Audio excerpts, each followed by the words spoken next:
Bonsoir. Comme prévu, on est au rendez-vous avec notre hôte du jour, qui n'est bien autre que euh, Steve Belek. J'espère qu'il va se connecter dans les brefs délais et il va m'envoyer la demande pour qu'on puisse commencer. Il a accepté aujourd'hui de- d'échanger avec nous en ce qui concerne sa riche carrière. Voilà, Steve, si tu es déjà là, tu peux m'envoyer la demande pour que je te prenne. Attends, je te cherche.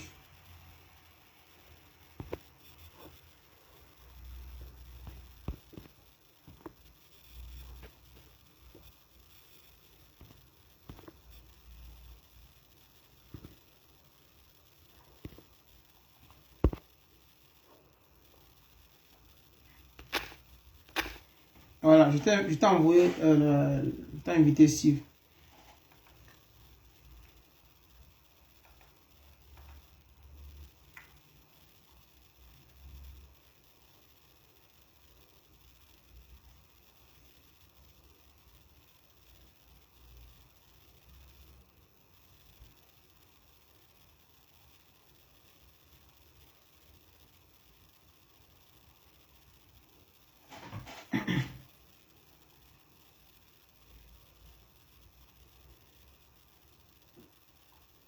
Attends, je vois si.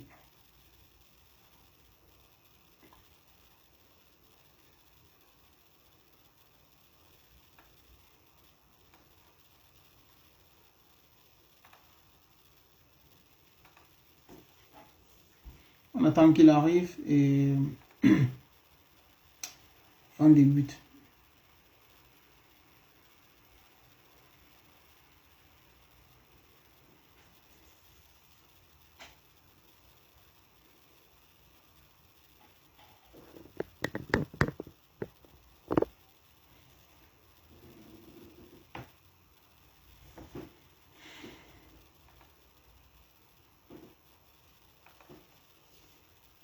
Tu m'envoies, tu entres dans le direct, tu m'envoies la demande juste et je vais te prendre.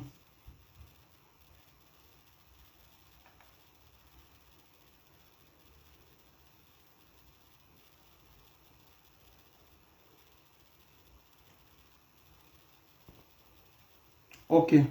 Envoie-moi la demande juste et je te prends. Ok.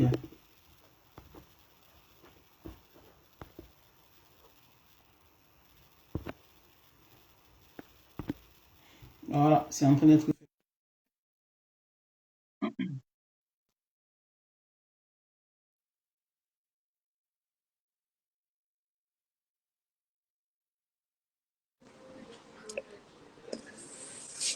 Ciao, Ciao, Steve. Come stai?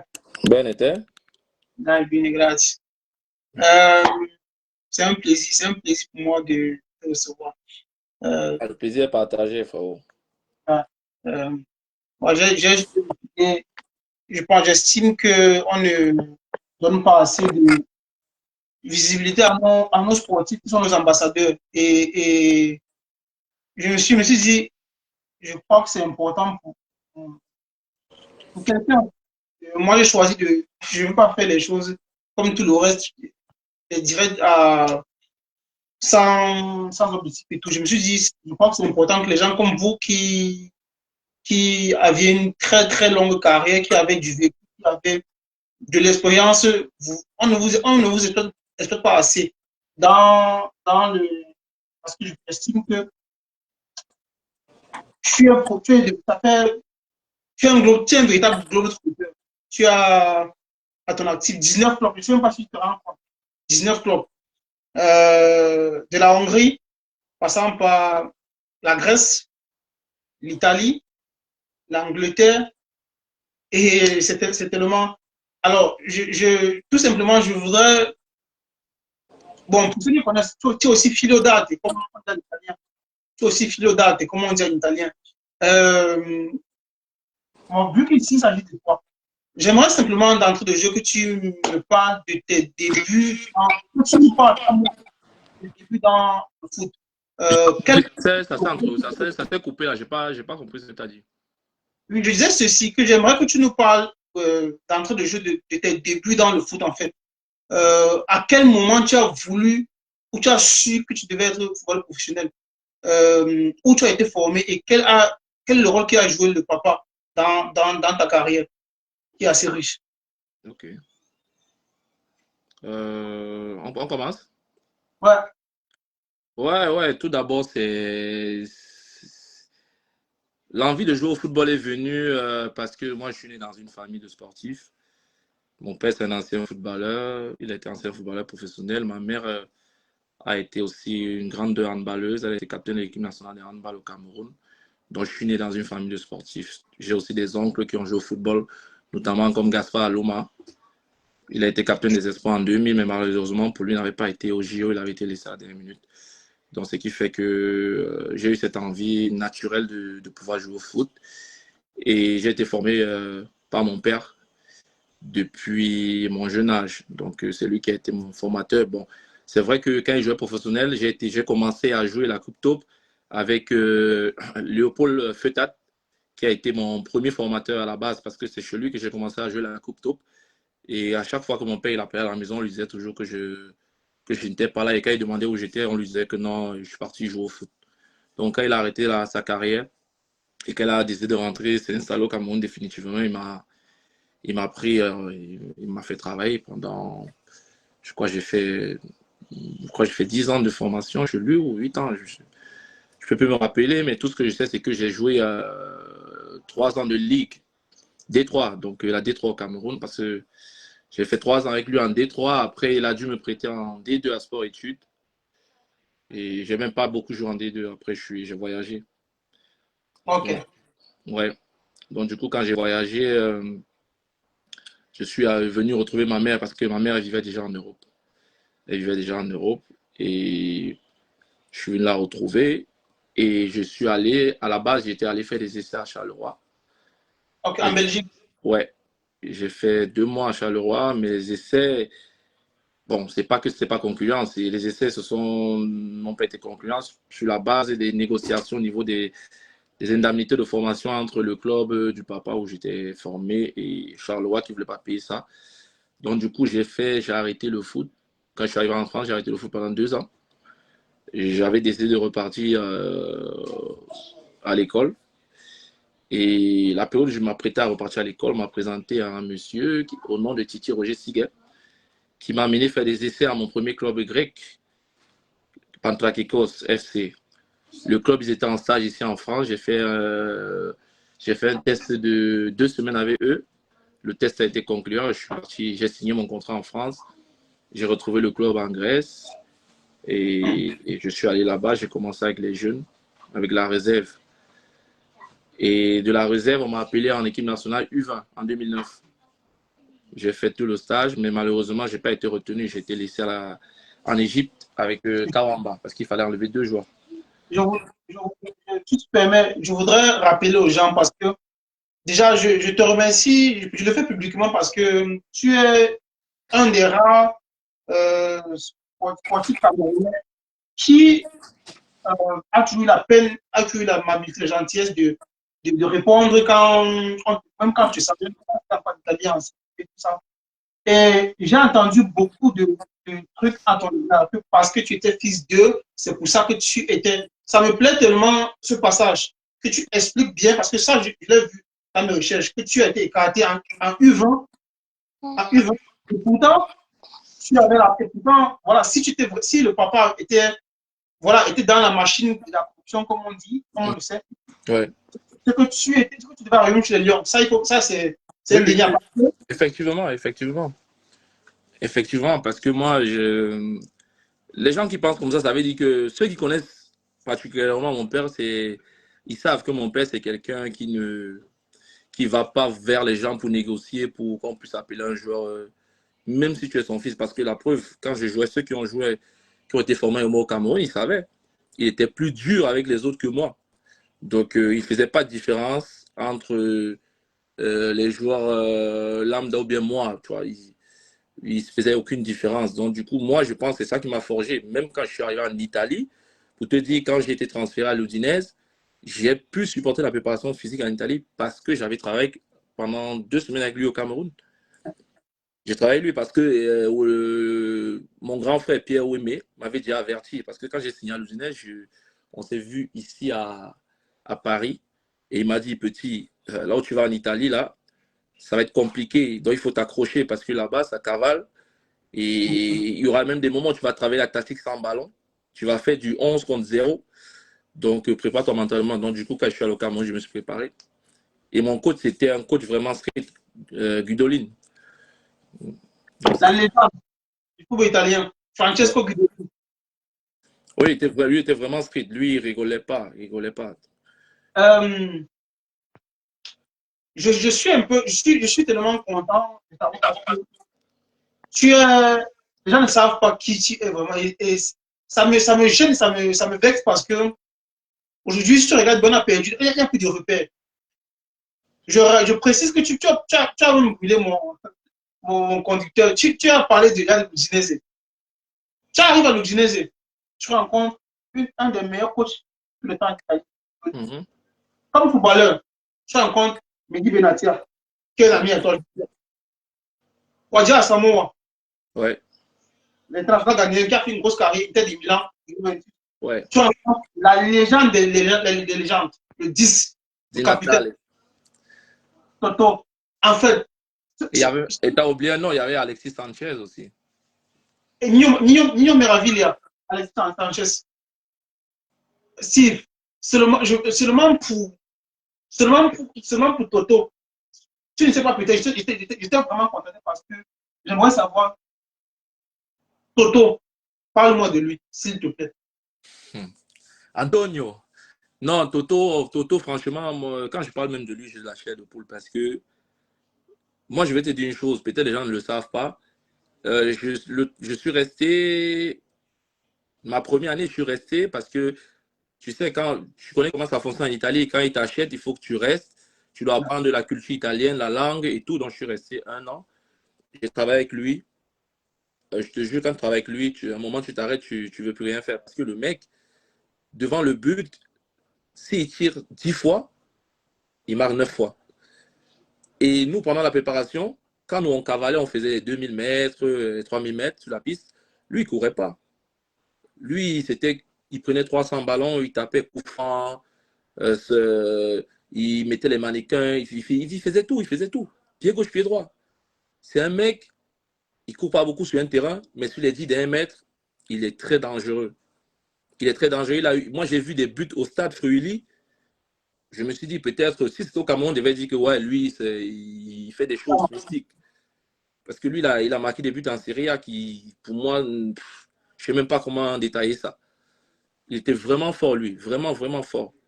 Mais après, moi, je me dis qu'il n'a pas voulu aller dans les grands clubs parce qu'il il est resté sur ses acquis. Tu vois. Mais c'était. Puis il n'a rien envié aux attaquants d'aujourd'hui, lui. Dans une récente interview où Buffon était invité tu connais euh, comment il s'appelle, il va le football de Ventola, Castano et Ouais, je vois l'émission, ouais. Buffon a dit ceci. On a posé la question à Buffon, quel est le joueur qui pourrait être tellement sous-côté? Il a dit Di Natale. C'est pourquoi j'ai demandé de parler de Di Natale. Ce que les gens ne savent pas, c'est que c'est un mec qui a juré la fidélité à l'Udinese parce que la Juve l'a voulu plusieurs fois. On Oui, l'a même le Milan. Milan. En Angleterre, pareil.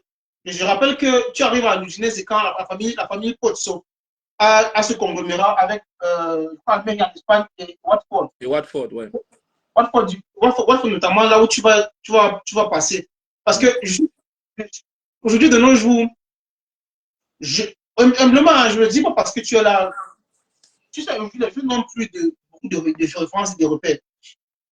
Parce que tu as parcouru dans ta carrière, dans ta riche carrière, 19 clubs. Je ne sais pas si mes recherches sont bonnes, mais tu as commencé à Hongrie. Normalement, non, non, j'ai commencé en Grèce. Il y a eu, je crois, Transfer Market s'est trompé, mais Ok. j'ai commencé en Grèce, à Pantrakikos. Après, j'ai été transféré à l'Udinese. Mais normalement, à la base, je ne devais pas signer à l'Udinese. Je signe à l'Udinese parce qu'à l'époque, je n'étais pas encore, entre guillemets, je n'avais pas encore le passeport européen. Donc, Ok. du coup mon contrat à Tottenham et Liverpool a capoté. Et c'est quand mon passeport il est sorti, j'ai dû signer à l'Udinese. Mais à la base, il y avait Udinese et Palermo. Le premier club italien qui a contacté mon agent, c'était Palermo. Mais je ne sais pas Ok. ce qui s'est passé et c'est Udinese, j'ai signé à l'Udinese plus tard. Il faut préciser que Palermo, à cette époque, avait des joueurs extraordinaires. Ouais. Que Fabrizio Miccoli, Dybala, Cavani, Barzali. Il y avait l'Uruguayen métis là, Hernandez, je crois. Je ne sais plus comment il s'appelle là, attaquant. Ouais. Mais Gaucher. moi, c'est le projet de l'Udinese qui m'avait séduit parce que, à la base, moi, j'avais parlé avec Potso, le président, Ouais. Dean Office, et il m'avait fait comprendre, il m'a dit, écoute, nous aussi, on a les jeunes, nous, on lance les jeunes, on revend. Et je me suis renseigné, tu vois, à l'époque, Sanchez, il avait 22 ans. Ouais. Isla, il avait 22 ans. Tu vois, les titulaires, il y avait beaucoup de jeunes titulaires. Asamo aussi, il était jeune, 22 ans. Il y avait beaucoup de jeunes. Et dans le noyau pro, parce que les gens ne savent pas. Quand je suis arrivé à l'Udinese, j'ai halluciné, j'ai dit, mais je suis où là? Nous étions 60 joueurs professionnels à l'hôtel. Ouais. Et il y avait 25 joueurs pour la saison. Ça veut dire quoi? Tu sais comment ils font, les joueurs Fori Rosa, les joueurs qu'ils Ouais. mettent à côté. Donc, Ouais. les 25 s'entraînaient pour la saison et le reste s'entraînait à côté pour essayer de partir à gauche, à droite en prêt. Ouais. Donc, c'était un peu ça, c'est ça qui m'avait un peu. J'ai dit, mais je suis où là? Pourquoi il y a trop de joueurs? On m'a expliqué comment le jeunesse fonctionnait, mais il y avait trop Okay. de talent. Moi, je suis arrivé je peux te dire, en 2010, l'équipe de 2010, c'est la meilleure équipe de l'Udinese de tous les temps. Je C'est crois que Mehdi le dit, Benacer, il le dit. Je crois que l'Udinese a joué la Coupe d'Europe en 2010. Parce que j'ai pas compris. je pense que l'Udinese a joué la Coupe d'Europe dans ces années-là parce que Mehdi Benacer l'a dit récemment Ouais, là. ils avaient joué la première année, on a fini quatrième. Ouais. La deuxième année, on a fini troisième. Et après, on a joué le tour préliminaire de la Ligue des Champions. Mais moi, j'étais à Watford en prêt. Ouais. Mais j'avais vu, ouais, j'étais parti On en parle, prêt. ouais. Donc, On du parle coup, de 2010 où il y a les monstres, où la Juve, il y a la Juve, la domination de la Juve, il y a l'Inter qui est là, il y a le Milan qui est encore, il y a les restes des grands, tels que les Gattuso qui sont encore présents au Milan. Si, Eto était encore en Italie. Hein. au Milan, c'est à Ouais, l'Inter à des Milan. l'Inter. À l'Inter. Ouais, Parce que Mehdi, le premier match qu'il joue, c'était contre l'Inter. Il jouait latéral, il défendait sur Eto. Donc, à San Siro, j'avais même parlé avec lui après le match. ouais. Ouais. Donc, c'était Et, ça. ok, dis-moi, un joueur comme Sanchez, qui a fait une carrière exceptionnelle et qui a fait le choix de revenir à Odiné, où il a ses investissements, est-ce qu'on peut déjà percevoir ces, comment on dit folie classée? Il est parmi les, quand tu sais mieux que moi, la stampa italiana, Oui. on dit pas qu'il est un folie classée, ce n'est pas vraiment une folie classée. Mais Sanchez, il est respecté, il est adulé. Est-ce qu'en 2010, là, tu avais déjà les signes de son talent de sa riche carrière? Oui, en 2010, ça se voyait déjà qu'il devait. Ça se voyait déjà que c'était un crack et qu'il devait signer dans des grands clubs. Parce que moi, je te dis, Di Natale, quand Sanchez avait une blessure, il était malade. Il ne voulait même pas jouer parce qu'il savait que derrière, il devait faire des appels. Parce que Sanchez avait Sanchez. Quand tu jouais, je me rappelle à l'entraînement, on avait fait une opposition. Di Natale, il n'aimait pas trop faire les oppositions. Et moi, je jouais devant et Sanchez jouait derrière moi. Il est venu, il m'a dit, Steve, quand j'ai la balle, t'inquiète pas, même si je suis dos tourné, je te vois. Il m'a dit ça, j'ai dit, mais celui-ci, il est fou. Comment il peut me dire ça? Il me dit, ne t'inquiète pas. Et il y a eu une action, il était dos tourné, moi j'ai juste fait l'appel et il m'a mis en orbite devant le but.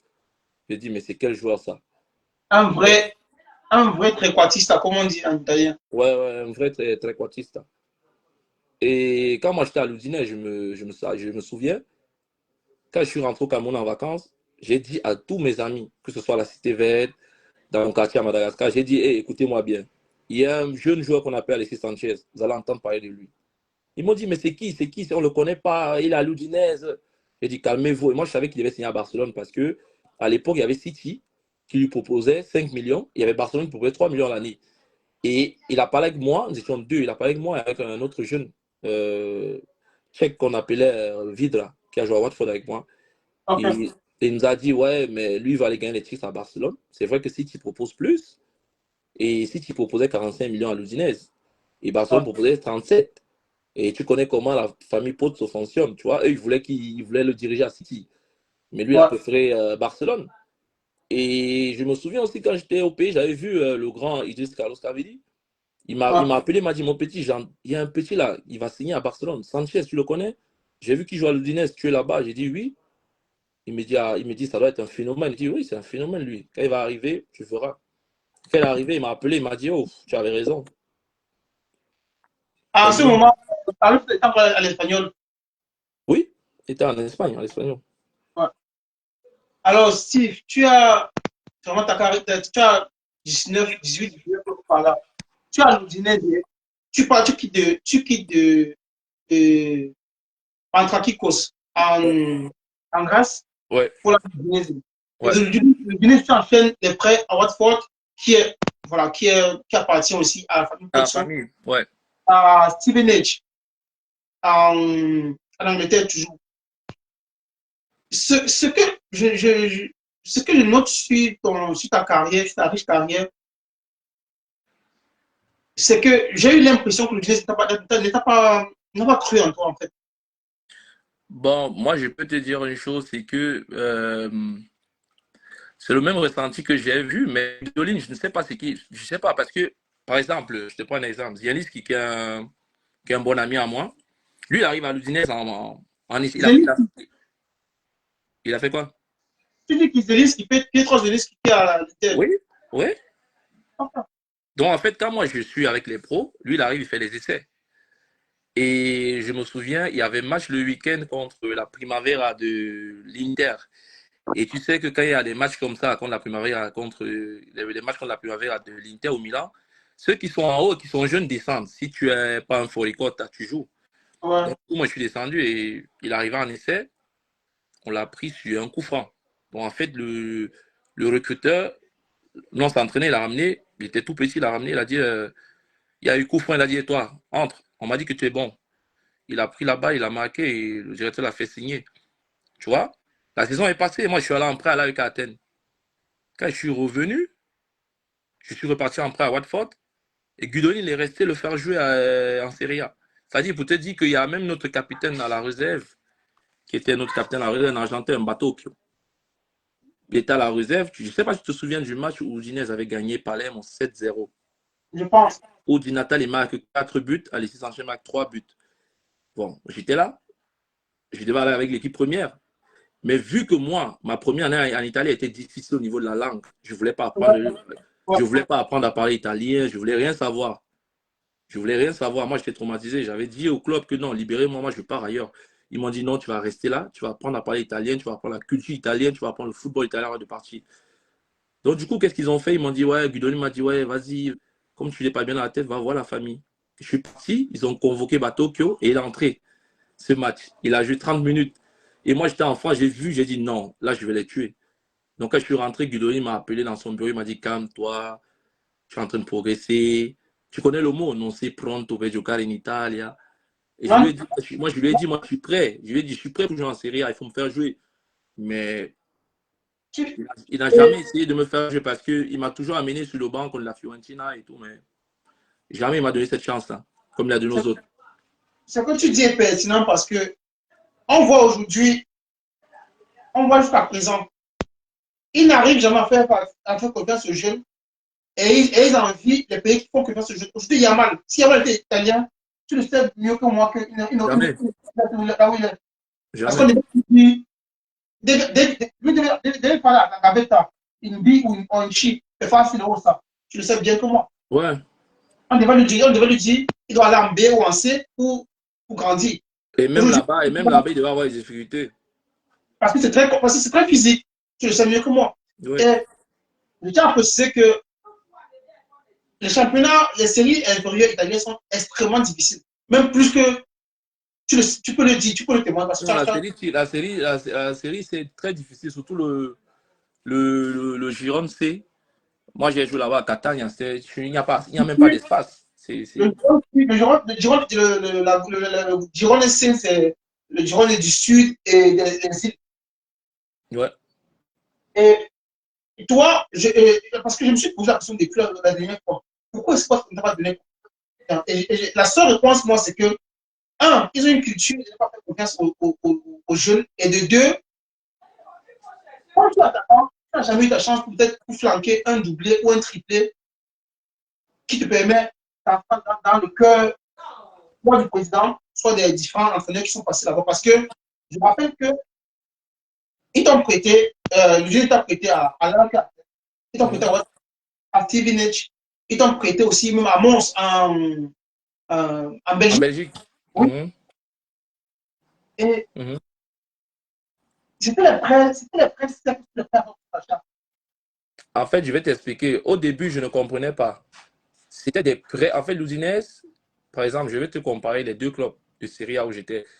L'Udinese, comparé à la Fiorentina, est différente au niveau des prêts. L'Udinese, quand ils ne te prêtent pas gratuit. Ils prennent de l'argent sur ta tête et ils exigent au club de te payer. Tu vois? Ils sont trop forts pour négocier comme ça. Oui. Ah ouais, c'est vrai, C'est comme parce que ça. ouais, En fait, vrai. moi, je me suis rendu compte que, par exemple, à l'AEK Athènes, ils avaient pris une somme et il y avait une convention qui disait que si je résiliais le contrat avant, l'Udinese devait rembourser l'argent. Donc, du coup, quand je suis allé à l'AEK Athènes, il y avait les retards de salaire. Parce que quand je suis allé à l'AEK Athènes, il y avait les retards de salaire. Il y avait les retards de salaire. Ils faisaient quoi? Ils me laissaient 2 mois. Quand le troisième mois arrivait, ils me payaient 1 mois. Durant toute la saison, ils ont fait ça. Mais malgré ça, à l'aller, on a fini premier. Au retour, on a fini troisième. On a fini troisième. On avait des bons joueurs, des Good Johnson, Delas, Liboropoulos. Plein de gars qui ont joué le haut niveau. Les internationaux, Grec, oui, voilà. Il y avait même l'Espagnol, il y avait les deux Espagnols là, les deux joueurs en Ligue à Séville, ils étaient en prêt, on avait une bonne équipe, mais ils ne payaient pas. Donc, du coup, quand j'ai voulu partir résilier, Udinese, ils m'ont appelé. Ils m'ont dit, ouais, si tu pars, on sera dans la merde. Qu'est-ce qu'ils ont fait? Ils m'ont fait un virement. Mais moi, je ne savais pas que le virement, c'était un prêt qu'ils ont récupéré après quand je suis allé à Watford. Tu vois un peu. incroyable. Là jusque-là, je ne savais pas. Je n'étais pas au courant. C'est après, quand je pars à Mons. J'arrive à Mons. Je fais 6 mois à Mons. Après, Udinese me demande de rentrer. Tu vois? C'est quand je lis les journaux en Belgique que je vois qu'ils ont pris 200 000 euros sur ma tête. Tu vois? Ils ont pris 200 000 euros pour le prêt et Mons me paye un salaire. C'est comme ça que l'Udinese procède avec tous les joueurs. Ils ont la faculté de trouver un club facilement, mais ils te trouvent le club où ça les arrange, où ils vont prendre de l'argent sur ta tête. C'est comme ça qu'ils fonctionnent. Par contre, la Fiorentina, ils prennent rien. Ils disent au club, prenez notre joueur, vous le payez. On veut pas l'argent du prêt, on veut rien, il est gratuit. Prenez-le. Mais Udinese, ils ne donnent pas les joueurs gratuits. Ça, il faut oublier. Alors, je suis encore subjugué parce que en juillet 2000, en juillet 2000, 2014, tu as Ah, Fiorentina. Firenze. Ouais. Une fois de plus, tu trouves des phénomènes. Ouais, ouais. Giuseppe Rossi, Juan Guillermo Quadrado. Encore, ouais. Gomez. Je ne sais pas si les gens se rendent compte. Moi, c'est. Tu sais, qu'est-ce qui se même à la Fiorentina, qu'est-ce qui se passe? Le coach, c'était Montella. Donc, j'arrive. Parce que moi, je te dis, je te dis, moi, tu sais, quand je signe à la Fiorentina, moi, je suis en vacances au Cameroun. Hein. Je suis en vacances au Cameroun, le directeur de l'Udinese m'appelle. Je ne décroche pas. Parce qu'il m'avait fait la misère là-bas. Donc, je décroche pas. Il dit, ah, il m'appelle. Pourquoi il m'appelle? Donc, je décroche pas. Il m'envoie un message, il insiste, il me dit, s'il te plaît, décroche, c'est urgent. Je dis, oh, je mange, je dis, wow, je suis à l'église, je vais décrocher plus tard. Ouais, tu étais vraiment. Comment on dit là? Tu étais vraiment dégoûté. Ouais, j'avais encore 2 ans de contrat. Hein. J'avais 2 ans de contrat parce que quand je signe à l'Udinese, je signe 3+3. Ouais. J'avais signé 3+3. Donc, j'avais encore 2 ans de contrat derrière. Et moi, je ne savais pas. Donc, je savais pas qu'ils étaient en pourparlers avec la Fiorentina. Et il m'appelle, donc je décroche. Je lui dis, ouais, moi, je suis en vacances. Qu'est-ce qui se passe? Il me dit, non, tu dois partir à la Fiorentina et tout. Je lui demande en prêt. Il me dit, non, définitivement. Je dis, comment définitivement? Il me dit, oui. Il me dit, le directeur qui était là-bas Marcia, c'était un Espagnol. À l'époque, il me voulait à Liverpool parce qu'il travaillait avec Benitez. À l'époque, Ouais. il me voulait à Liverpool. Donc, du coup, il m'a suivi, même quand j'allais à l'AEK Athènes, partout où je suis parti, il m'a suivi. Donc, quand ils ont décidé d'acheter Quadrado, parce que Quadrado était en prêt avec option d'achat à la Fiorentina, quand ils ont Ok. décidé d'acheter Quadrado, ils ont forcé à l'Udinese de me mettre dans la transaction. Ah, ok. Donc, c'est comme ça que je signe à la Fiorentina. Donc, du coup, j'ai commencé à négocier et ils m'ont envoyé le contrat. J'étais au Cameroun, j'ai signé mon contrat au Cameroun. Donc, je suis juste rentré faire la visite médicale. Après, je me suis allé en stage à Moena. Donc, arrivé à Moena, tout se passait bien. Au niveau des matchs amicaux, je marquais, je faisais tout, je m'entraînais bien. Et quand on est revenu à Florence, j'ai parlé, monté la main appelé dans son bureau. Il m'a dit, voilà, écoute, je t'ai observé par la préparation, tu t'entraînes bien, tu travailles bien, mais je ne veux pas compter sur toi. Il y a Gomez, il y a Giuseppe Rossi, il y a Babaka qui revenait de près de Modena où il avait marqué 20 buts.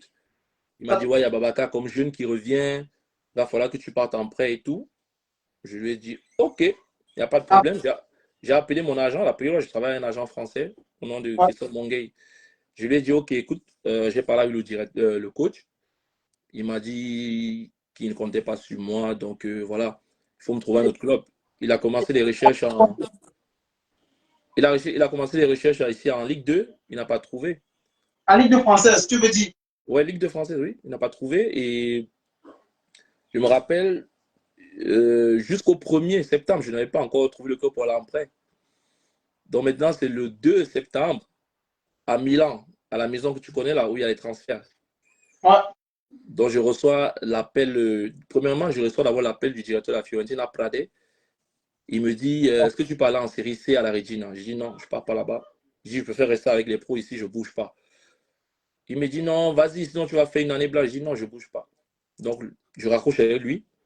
5 minutes après, il y a un agent, je crois que tu dois le connaître, c'est un Camerounais à Bologne, Hugues Atangana. Ça va. Moi, je Il le vois. m'appelle, il me dit, écoute, j'étais à Milan, je viens d'entendre ton nom dans la bouche du directeur de Crotone. Est-ce que tu vas à la Crotone? Je dis oui, je vais à la Crotone. Ça, c'est la série B. Il me dit, ok, calme-toi, ils vont t'appeler. 10 minutes après, le directeur de la Fiorentina m'appelle, Prade, il me dit, il y a Crotone qui l'a appelé, est-ce que je suis intéressé? Je dis oui. C'est comme ça que j'ai signé. C'était le dernier jour, si je ne signais pas, je ne bougeais pas. Mais c'est ce qui m'énerve après, quand je signe à Crotone. Giuseppe Peros, il se fait les croisés. Gomez se fait les croisés. Babaka, il reste seul. Il joue seul. Il est le seul avançant de la Fiorentina. Il reste seul. Cette saison, il marque 10 buts. On renouvelle son contrat. En fait, c'est pour ça que si je souhaite avoir plus de personnes comme toi. Les gens ne se rendent pas compte comment les négociations concrètes sont assez. Ça c'est juste. Les carrières, c'est juste les détails. Donc, sur un fil, quand on parle du jeu aussi, qui est considéré pour beaucoup, après Baggio, Non, en lui, Italie, il était vraiment fort, lui. il a des talents. On parle de Mario Gomez, international allemand, qui a une carrière longue comme un bras, qui était devant Steve. Parce que je me suis posé tellement de questions à ton sujet. Je me suis dit, mais comment ce mec.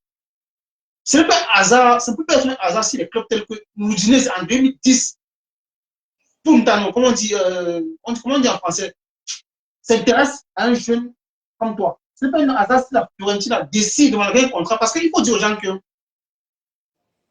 quand tu signes un 3+3 et qu'il te reste encore 2 ans avant que tu le partes, la Fiorentina donne, il paye gros.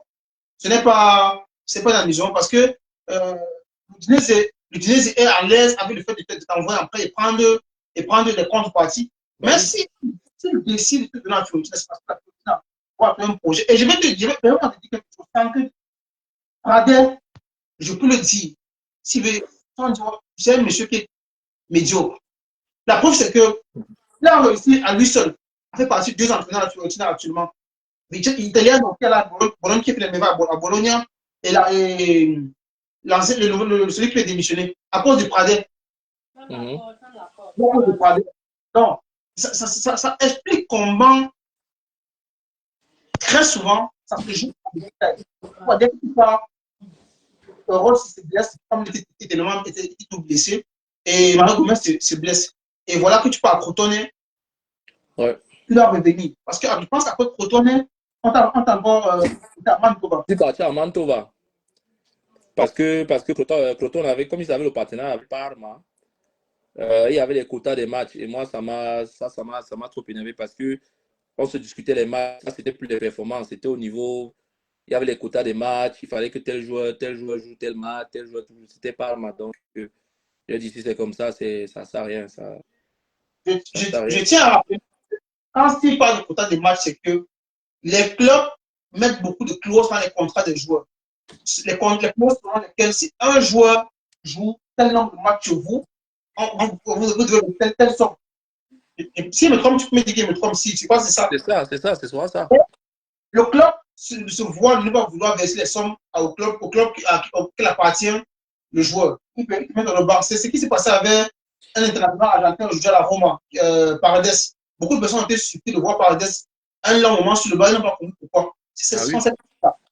Alors, tu as connu une carrière internationale, mais très, très riche, à travers les clubs en Europe. Et je suis curieux de savoir une chose. Comment tu as vécu ces changements de clubs et de pays?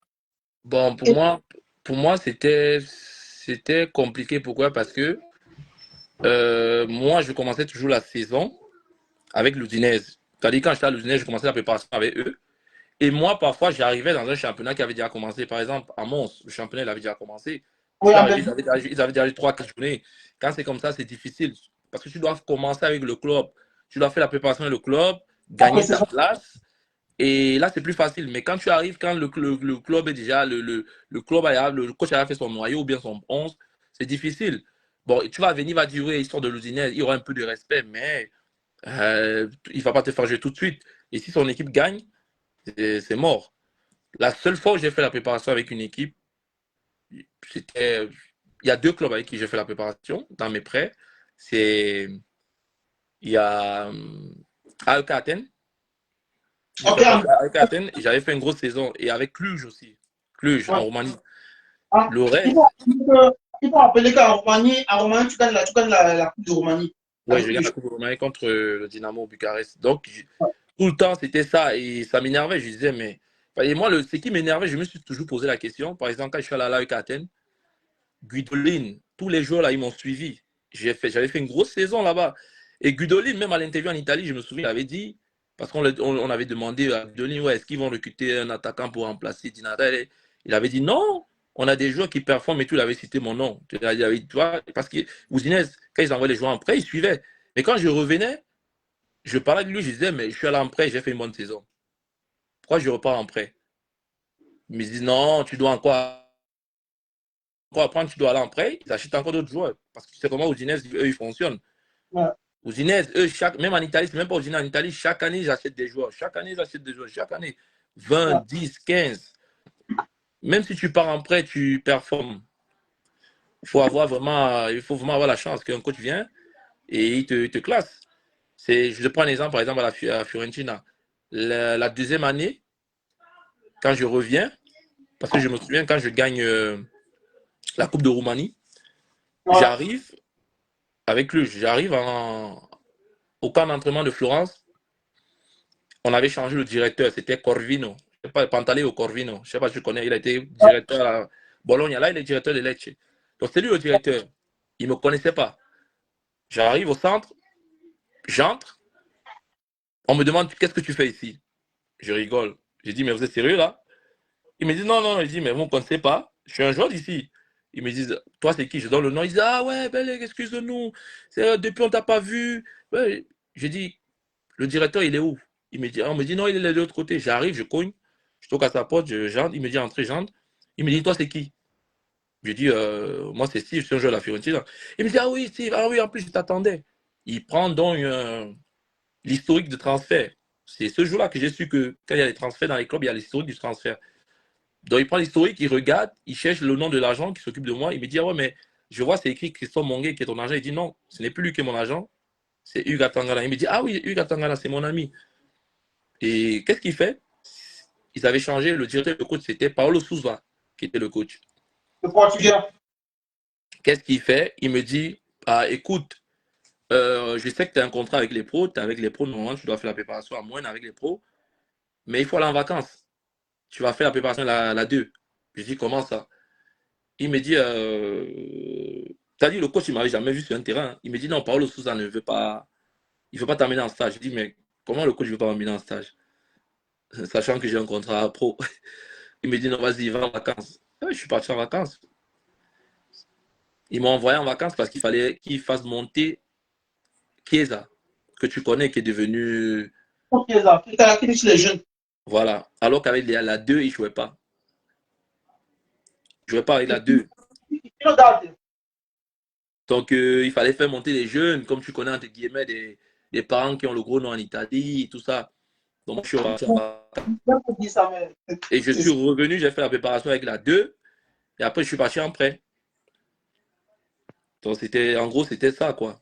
C'était ça. Alors, et pour toi, quel a été, disons, le championnat le plus important ou le championnat qui t'a le plus marqué? Pourquoi? J'ai ma réponse, mais Non, pour moi, non, l'Italie, quand tu es dans les équipes de Serie A, je pense que c'est le championnat où il y a le plus de sérieux parce que je peux même dire que c'est même de la science parce que je me souviens quand j'étais à l'Udinese, avant début, c'est-à-dire avant même, donc tu rentres de vacances, avant de toucher le terrain, on te fait la visite médicale. Tant que tu fais la visite médicale, tu ne t'entraînes pas. Même si tu as le contrat, tu ne t'entraînes pas. De un. De deux, il y a ce qu'on appelle la prévention des blessures. C'est-à-dire, regarde ton dos, tes pectoraux, tes orteils, tes chevilles, tes genoux. Il y a des tests que tu fais pour voir si tout ça c'est en place. Et dès que tout ça est en place, vous commencez la préparation, vous commencez les tests physiques pour voir à quel niveau tu es situé. Et c'est par rapport à ces tests physiques que maintenant on sait dans quel groupe on peut te mettre s'il y a la course, s'il y a des courses à faire, s'il y a par exemple les 1000 mètres, les 2000 mètres à faire. On sait où dans quel tu peux rester le premier groupe, le deuxième, le troisième, le quatrième, le cinquième. Donc c'est un peu ça. Et après, tous les 2 mois, on prenait notre sang pour voir ce qu'on mangeait, pour voir ce que tu mangeais, pour voir si tu t'alimentais bien, pour voir si tu n'étais pas malade, pour voir ce qui te manquait dans le corps pour avoir plus de force. Et au niveau du travail, il n'y a rien à dire en Italie. Tu peux faire 10 ans en Italie, tu joues sans te blesser. en fait, tu es en train d'expliquer. Moi, j'ai toujours dit aux gens que, parce que moi, mon mot, c'est la science au cœur du sport. Les gens sont surpris qu'en Italie, ce championnat où les joueurs sont les plus, ont une grosse, ont une bonne longévité. On parle de la taille même des bouffons. C'est ça, gars. Pourquoi? Parce qu'il y a, il y a cette manie de dont tu viens d'expliquer. Et c'est un pays, tu sais, c'est un des rares pays au monde où, une fois que tu as connu une intervention chirurgicale au niveau cardiaque, tu ne joues plus. Tu ne joues plus, même si c'est qui, tu ne joues plus. Les parties, tu as vu le petit Beauvais, qui était la Roma, qui était c'est fini. Ouais. C'est fini. En Italie, ils ne jouent plus. Ailleurs, on dit tu peux, non, ils disent non, parce qu'eux, ils ont la façon de voir les choses. Malheureusement, c'est comme ça, c'est un pays qui est assez Non, rigoureux. à ce niveau, l'Italie ne rigole pas. Le problème, c'est que quand tu n'as pas fait l'Italie, quand tu es dehors, tu regardes un match, par exemple, tu vois, parfois tu arrives au match comme ça, tu regardes, parfois même j'arrivais, je regarde un match, je commence à vouloir, je somnole, j'ai envie de dormir. Mais les mecs ne savent pas. Le football en Italie, il est tellement tactique, il y a tellement la tactique dans le jeu que les courses sont tellement coordonnées, on ne court pas pour l'autre. Regarde par exemple l'Atalanta qui joue le Uomo per Uomo. Tu suis ton tour partout. Tu ne fais pas le travail de l'autre. Et pour faire ça, il faut être prêt physiquement et ils te mettent bien physiquement. Et quand tu es prêt physiquement, si tu te blesses, c'est parce que voilà, c'est parce que tu n'as pas de chance. Mais quand tu es en Italie, si tu t'entraînes normalement, tu arrives à supporter le travail, tu vas durer. Tu n'auras pas beaucoup de blessures. Tu viens de parler de l'Atalanta. J'ai un jeune qui est à l'Atalanta, que malheureusement les parents ont négligé. Tu sais comment ça se passe. Quand vous êtes à Primavera, et que vous arrivez à la dernière année de sortie, si les parents ne sont pas présents pendant l'entraînement, c'est tous les jours. Malheureusement, ses parents n'ont pas été présents. Et un petit qui a joué la demi-finale de la Coupe du Maghreb en Italie, qui était Amad Diallo qui est joué à Manchester United là. Oui, il était là. Malheureusement, le petit, ses parents n'ont pas été présents, n'ont pas été vigilants. Et on a envoyé toute la situation, on a envoyé à sécurité après. Et le coach ne veut pas la balle, petit à peu très fragile mentalement. Aujourd'hui, ses parents sont venus en France, c'est fini. Il a des enfants. Non, l'Italie, c'est un bon. Parce que là, moi, présentement, j'ai envoyé un de mes petits là en série D. Il était ici en France, un bon footballeur. Il est arrivé en série D là. Là, il a fait une bonne saison. Il est arrivé ici en France à travail, mais quand il est arrivé en Italie, il a perdu 3 kilos en série D. Il a perdu 3 kilos. Donc, il est encore devenu encore, il s'est encore affûté de plus. Donc, parlons de ton expérience internationale. Parce que je rappelle que tu as porté le maillot des Nations du Cameroun sur les Jeux. Alors, qu'est-ce que ça représente pour toi? Et je veux vraiment savoir si tu avais été approché pour intégrer les A. franchement, moi, je vais te dire, nous sommes tous Camerounais, on aime notre pays, mais moi, j'ai eu une mauvaise expérience avec les sélections. Pourquoi? Parce que moi, quand on m'appelle en équipe nationale U20, moi, j'arrive naturellement, je me dis que voilà, c'est le foot, il faut se battre pour gagner sa place. Mais au fur et à mesure que je restais en stage avec les gars, parce que j'avais quand même beaucoup d'amis dans les U20, là, j'avais le Feu Eken qui était mon ami, il y avait Adolphe Teke, il y avait Germain Chico, Messina. Donc, c'était des gars proches. Et quand je suis arrivé, j'ai commencé à voir les réalités de l'intérieur, certaines mentalités. Et je vois des choses, qu'on sait tous. C'est-à-dire, tu es là, tu t'entraînes, tu te bats comme un fou, tu restes dans la dernière liste en Égypte. Pendant que tu t'entraînes en Égypte, les mecs, ils connaissent déjà la liste. Pour te dire, moi, j'étais en Égypte, je m'entraînais, c'est ma mère qui m'a appelé. Elle m'a dit, tu n'es pas dans la liste. Moi, je ne savais pas. Je m'entraînais. Moi, je me battais comme un fou. Ma mère m'appelle, elle me dit, tu n'es pas dans la liste. Dis au coach de te libérer. Et moi, je suis allé voir le coach. J'ai demandé au coach, vous avez la liste est sortie. Il ne m'a même pas répondu. Père à son âme, le feu Wabo, c'était lui. Il m'a répondu. Oui, c'était lui le coach. Et il fallait laisser 2 joueurs. Donc, il m'a laissé avec Tawamba. Oui, Tawamba était là. Il était là. Tu as connu pas mal de joueurs à ce moment qui sont passés chez les A. Oui, j'en ai connu beaucoup. Pas mal, je ne veux pas les citer. Est-ce que en ce moment, il pouvait avoir des prémices? Parce que tu sais très bien comme moi que je tu as une grosse expérience, que ça se joue au mental et dans les détails.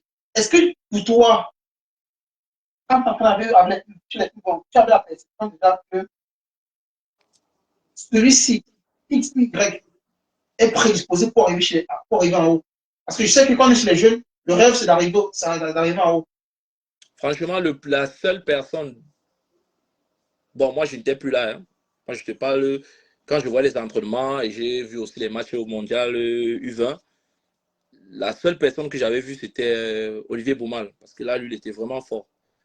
Lui, il avait eu une formation ici en France, à Saint-Étienne.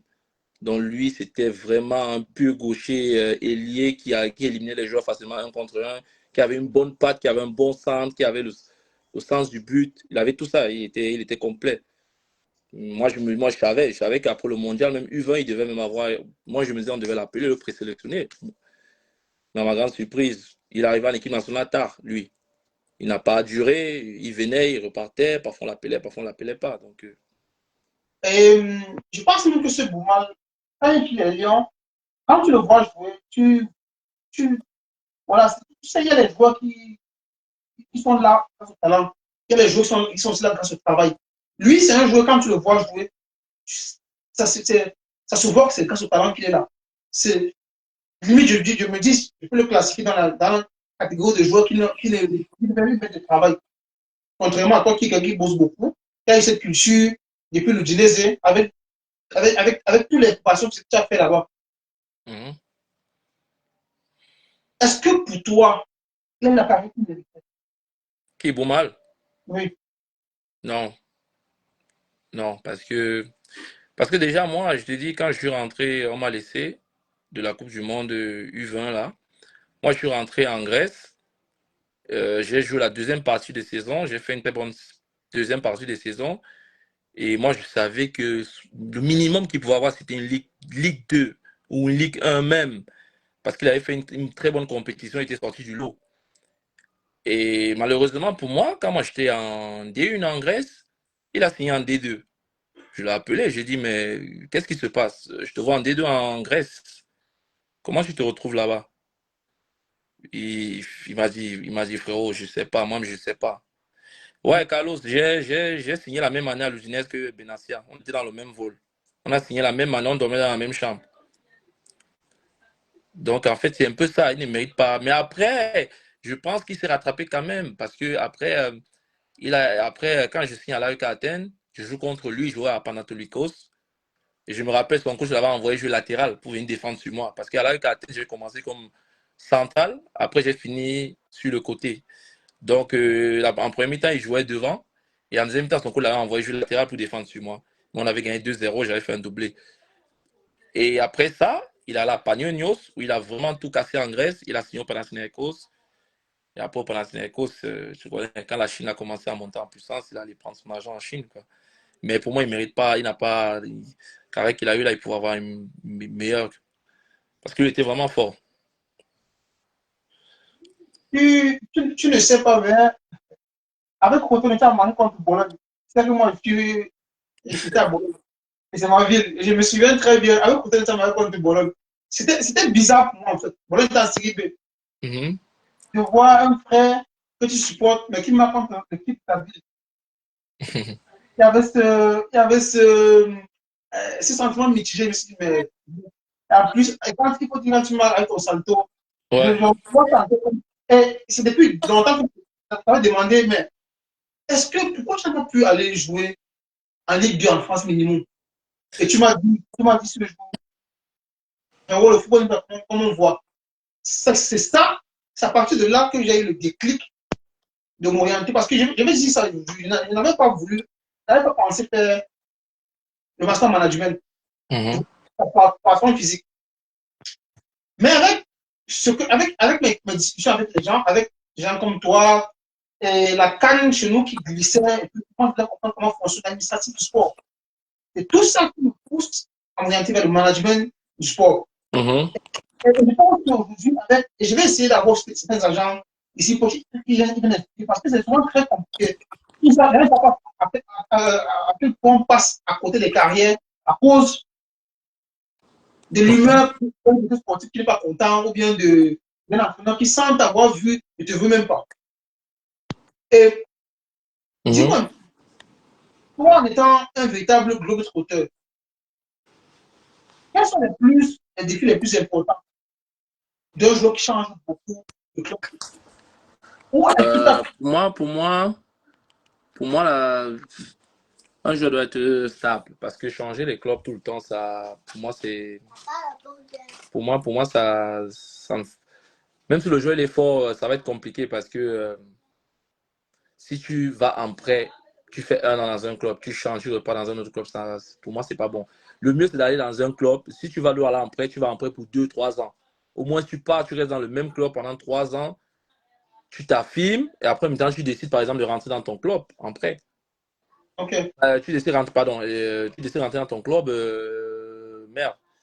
Parce que regarde, par exemple, Anthony, là, quand il est parti au Betis, là, il se sentait bien à Manchester, il ne jouait plus. Il est allé au Ouais. Betis, il est redevenu le joueur qu'il était. Et maintenant, il voulait rester, mais Betis ne pouvait pas l'acheter. Donc, c'est un peu ça, c'est la difficulté du prêt. Le prêt, aller en prêt, c'est compliqué. Regarde même le petit qui est revenu à Ahmed, là, l'Ivoirien, là. Regarde les prêts qu'il a fait. Il est même allé en Écosse. Il est même allé Ahmad, en Écosse, ça n'allait pas. C'est quand il est revenu à Sunderland qu'il a fait sa meilleure saison et il est revenu à Manchester. C'est compliqué, c'est pas facile d'aller en prêt tout le temps.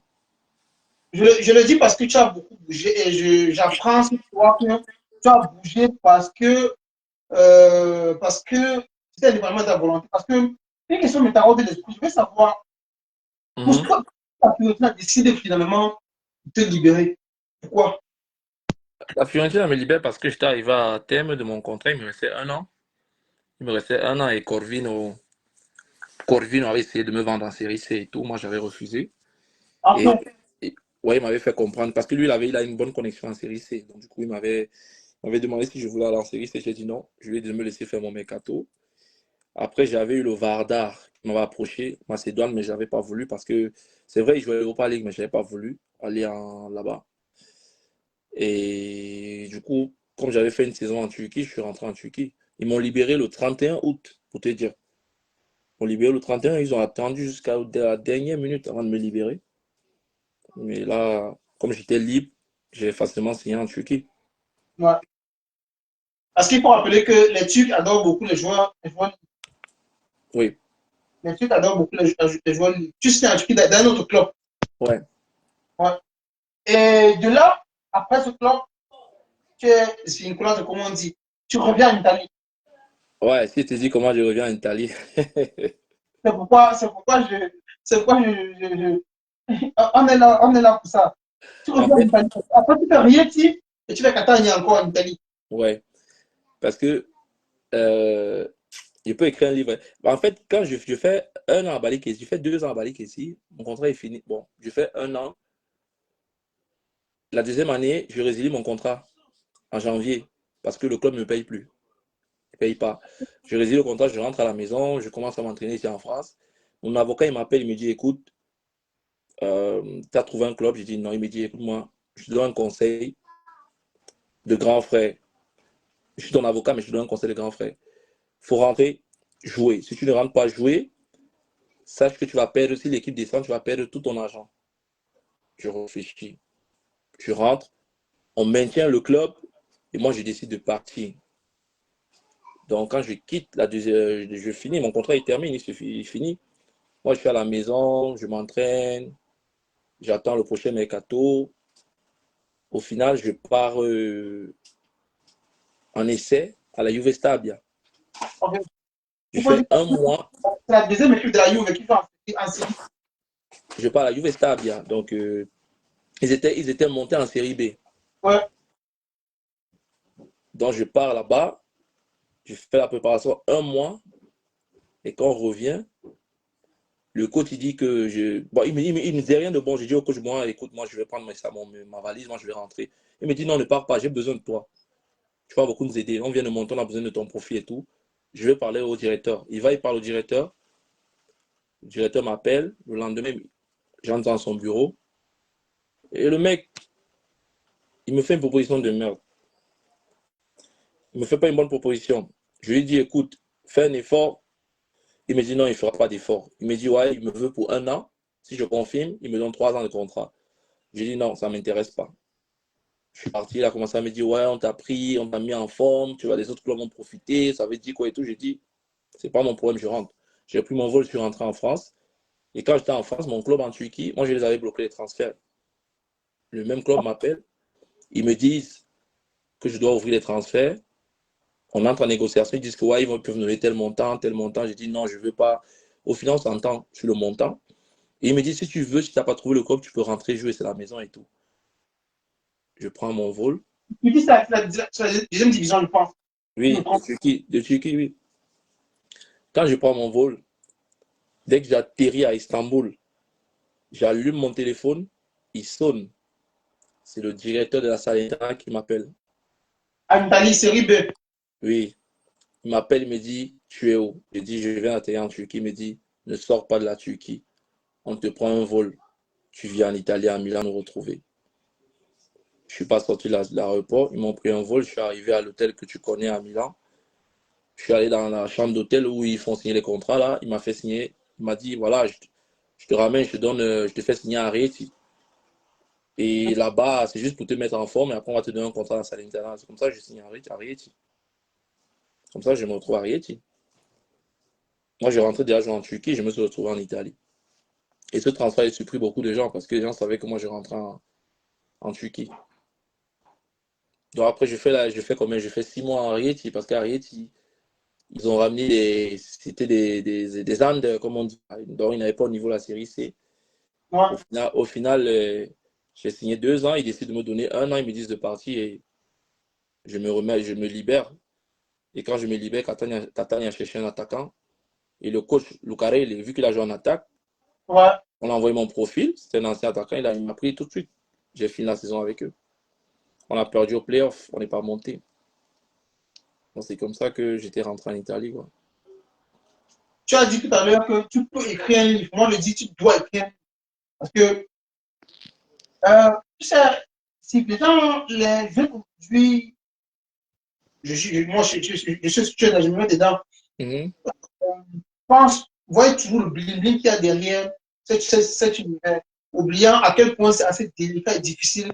Souvent, si tu vas pas mentalement, tu ne peux pas tenir Bah oui. durant. Mhm. Parce que, avec ce que j'ai vécu à l'Udinese d'abord, ensuite à la Fiorentina, ça devait être très, très, très, très difficile pour toi. Je suis même persuadé que si tu n'es pas né dans une famille, un environnement de sportif de haut niveau, Ouais, ouais. tu aurais lâché les chevaux depuis. Je pense, Ouais, hein, oui, oui, oui, oui, oui, oui. Oui, oui. je pense. Parce que je pense que Oui. la majorité pour le handball de haut niveau du côté de la France.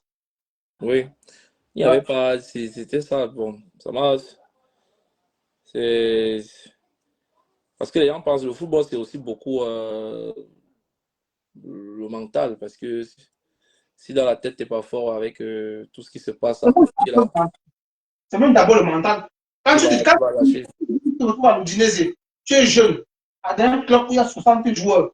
Si mentalement tu vas après, la carrière est là-bas. Et non seulement tu arrives, tu dois apprendre la langue, les gens ils parlent, tu comprends rien, tu comprends rien. Ouais. Il y a Guidolin qui te crie dessus. Au bout de 3 mois, Guidolin, il voulait dire que je parle italien, hein. Lui, il est comme ça. Tu arrives, tout de suite, tu dois parler italien. Si tu ne parles pas italien, c'est mort. Lui, il te Mais dit tâche. les Il te dit Guidolin, tâche. c'est des entraîneurs, ils sont recrutés, un peu dictateurs. Les pères fouettards comme les Gasperini, les Capello. Ouais. Je pense que c'est la même génération, c'est la même, voilà, Oui, oui. c'est la même Ouais. Ouais, oui. euh, Guidolin, c'était ça. C'était ça. on va trop te perdre de temps. Ok. Dis-moi simplement comment est-ce que tu as pu gérer les aspects familiaux, parce qu'il faut rappeler que tu es marié, tu as ta famille. Comment est-ce que tu as pu gérer les aspects familiaux avec tous ces voies permanents? Est-ce que, comme je disais tantôt, le coco familial t'a vraiment aidé dans ce sens? Attends. Oui. Ah, putain, Thierry. Vous voulez que vous la Ouais, dis-moi, j'ai pas, reformule un peu ta phrase, s'il te plaît. Si. Comment est-ce que, dis-moi un peu comment, parce que pourquoi je pose cette question? Je dis, comment est-ce que tu as pu gérer les aspects familiaux avec tous ces voyages permanents? Parce que je rappelle que tu es aussi un papa de famille, tu as une famille. Pourquoi? Parce que je dis parce que quand j'étais en M2, un de mes enseignants était un actionnaire minoritaire à la Juve. En ce moment, Gattuso était au Milan. Il nous expliquait qu'il y a beaucoup de joueurs. Il a beaucoup participé dans le Calcio pour en 2006 en Italie. Il nous expliquait que beaucoup de joueurs n'ont pas signé des clubs dans des clubs parce que les femmes ne voulaient pas se déplacer. C'est la raison pour laquelle je te pose la question. Comment tu as Alors, essayé ouais, bon, moi, tu sais, moi, je me suis marié en 2016. Donc, du coup, c'est vrai que la première année, j'étais seul en Turquie. Pour la deuxième année, j'ai vécu avec ma femme en Turquie pendant 2 ans. Okay. Mais en Italie, non. En Italie, non, parce que elle allait à l'école. Ouais. Mais c'est vrai Alors, que c'est compliqué, c'est très compliqué. C'est très compliqué, vraiment. Il y a, comme tu disais, il y a des femmes qui ne supportent pas. Soit elles te disent de rester peut-être dans une ville. Si par exemple tu es en France et qu'elle est en France, elle va te dire non, reste en France, tu vois. Parce qu'on a vu, par exemple, comment il s'appelle le mec qui était à la Rome, là, qui est parti à Lyon, là, qui a eu les points avec le gardien. Là. Mathis. Voilà, il a quitté la Rome entre guillemets parce que sa femme ne voulait plus rester là-bas. Ah, donc, Rennes, c'est Rennes. oui. Il est maintenant à Lyon. Oui, il est allé à Rennes, après il est maintenant à Lyon. Ouais. Parce qu'il se plaignait du fait qu'il n'y avait pas les écoles internationales à ce côté-là de la Bretagne. Oui, c'est souvent aussi ça le problème. C'est souvent aussi ça le problème.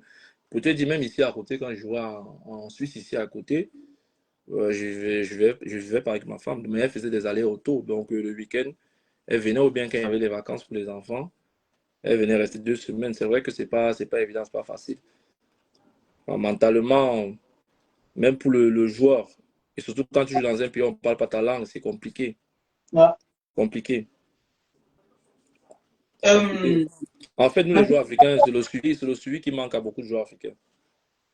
alors, pardon, répète ça, pardon, parle fort comment on dit chez nous là, j'ai pas Le bien compris. suivi, le suivi, le suivi, le suivi. Le suivi et la courage. Ouais. Je donne la Et courage. parce qu'il y a beaucoup, tu vas voir un jeune qui quitte du Cameroun, il vient se retrouver en Europe, il est seul, il n'a personne à côté, il n'a pas. Parce que moi, je me souviens, par exemple, j'ai parlé avec, il y a de cela 1 an, j'avais parlé avec Jacques Zoua.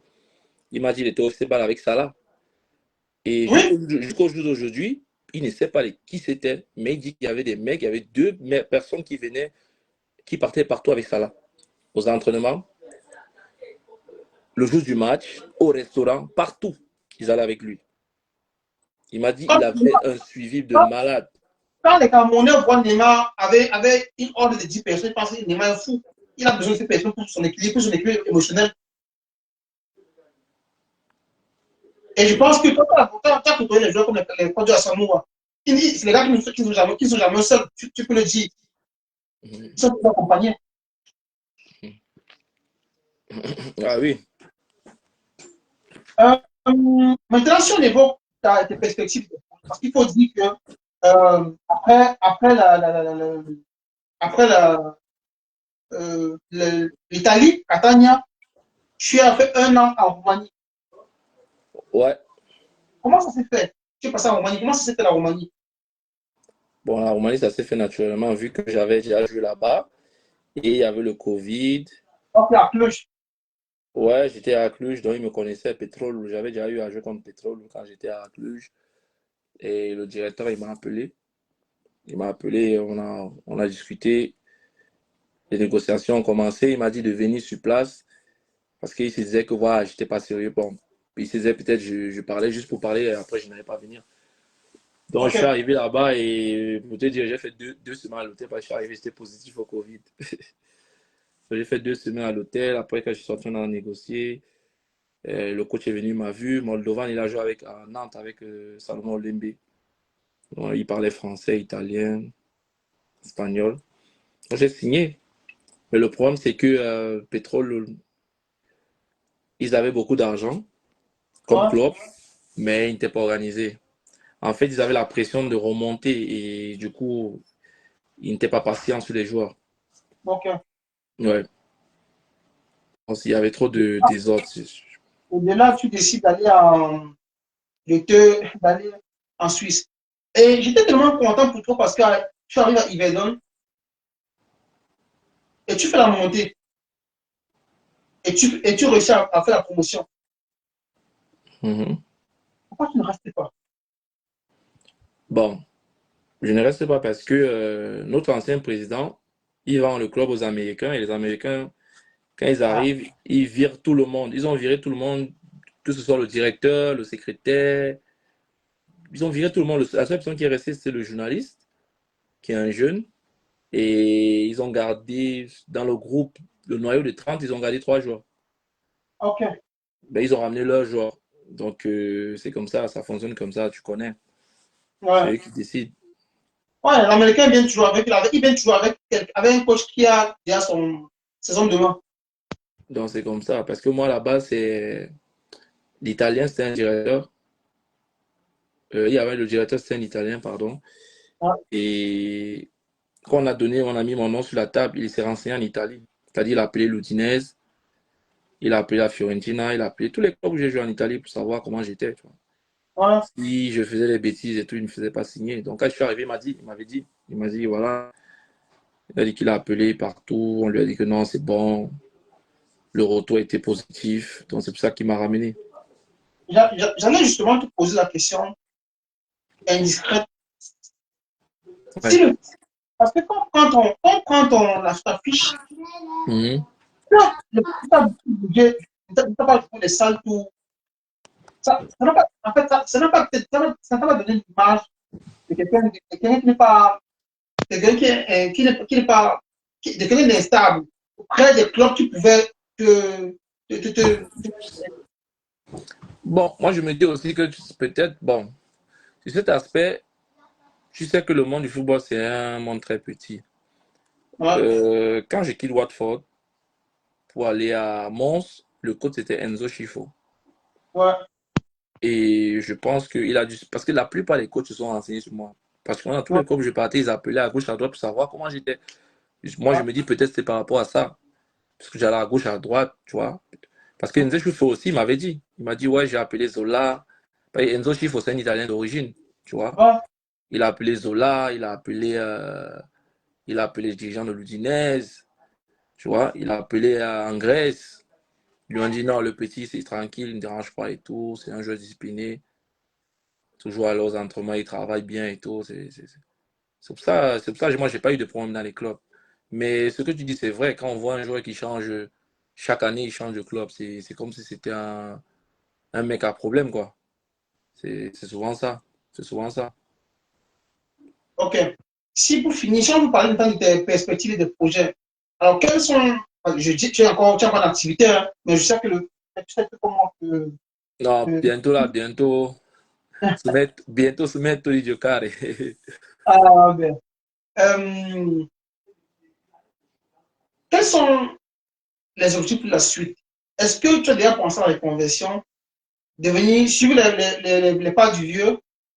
On va pas dire, hein, c'est le fils à notre légende. Tu Comment sais que j'ai toujours, même quand je jouais, j'ai toujours vécu sous couvert de mon père. Donc, ouais, même si je jouais où l'on est toujours, c'est l'office de. Mais ouais. bon, C'est moi, pourquoi j'ai fait exprès de ne même pas le mentionner parce que ouais. j'ai trop entendu des choses. Ah, c'est parce que c'était non. Non, non, non, c'est faux. Et moi, quand je raconte toujours aux gens, ils restent toujours ébahis. Ils disent que, ouais, ah bon? J'ai même mon coéquipier, là, Patrick Baïa. Ça, c'est les gars avec qui on a joué. Voilà, l'autre qui vient de commenter, le mignon.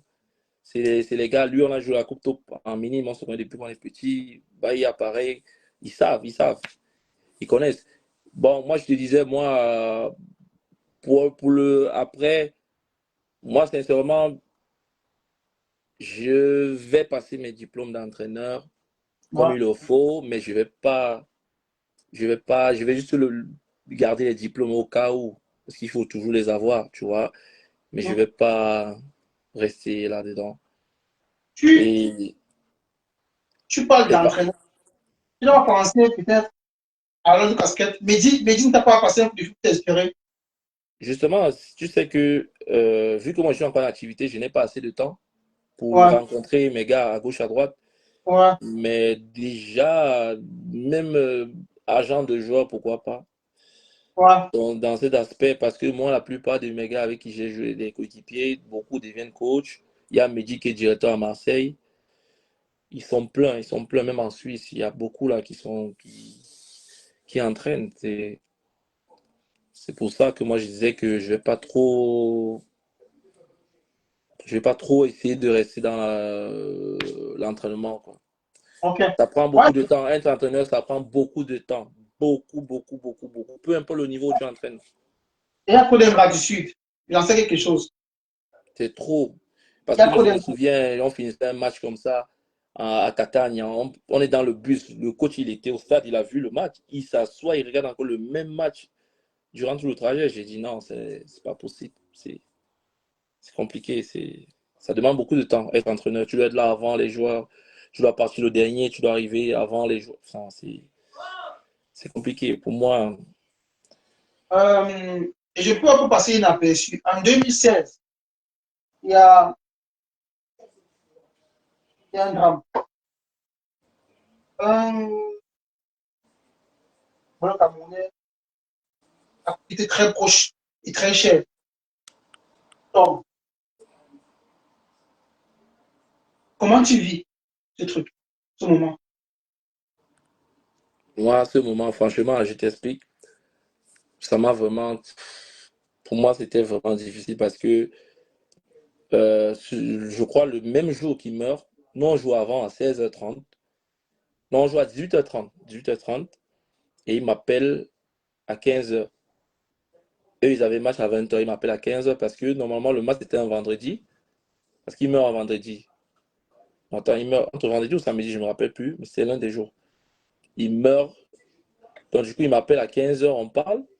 Après, tout d'un coup, il reçoit un double appel. Il me dit, attends, type, je te rappelle, il raccroche. Ok, il n'y a pas de souci. Moi, je pars, je joue mon match à 18h30, je finis le match. Et là, on ne devait plus rentrer dans notre ville à Cluj, puisqu'on devait jouer la finale contre le Dynamo qui était son club le Et là, mardi. en Roumanie.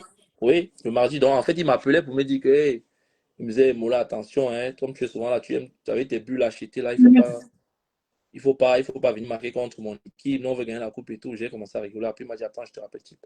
Il a raccroché. Donc, moi, et nous, on allait au camp d'entraînement de l'équipe nationale roumaine parce qu'ils ont leur centre d'entraînement là. On est parti, on devait passer la nuit là-bas. Et moi, je suis venu, j'ai regardé le match, j'ai vu qu'il n'était pas sur le terrain. Moi, je me suis levé, je suis parti, j'étais fatigué. Et après, je suis revenu en deuxième mi-temps. J'ai regardé, j'ai vu une petite voiture qui était garée, qui devait porter un joueur pour passer à lui. J'ai dit, ah, moi, je suis fatigué, je ne regarde pas le match.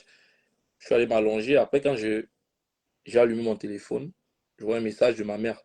Parce que j'avais dit à ma mère que j'avais parlé de lui à ma mère. Je lui ai dit non, j'ai mon ami qui joue au Dynamo et tout. Elle me laisse un message, elle me dit, je viens de voir un gars tomber là. Il ressemble à ton ami là, il est tombé comme fou. Je dis, comment ça? Elle me dit, appelle-moi, c'est urgent. J'appelle, elle me dit, non, ton ami vient de tomber. Mais je ne sais pas si c'est grave ou pas. J'ai dit, ok, il n'y a pas de problème. C'est là où je sors en courant de ma chambre, je pars, je regarde la télé.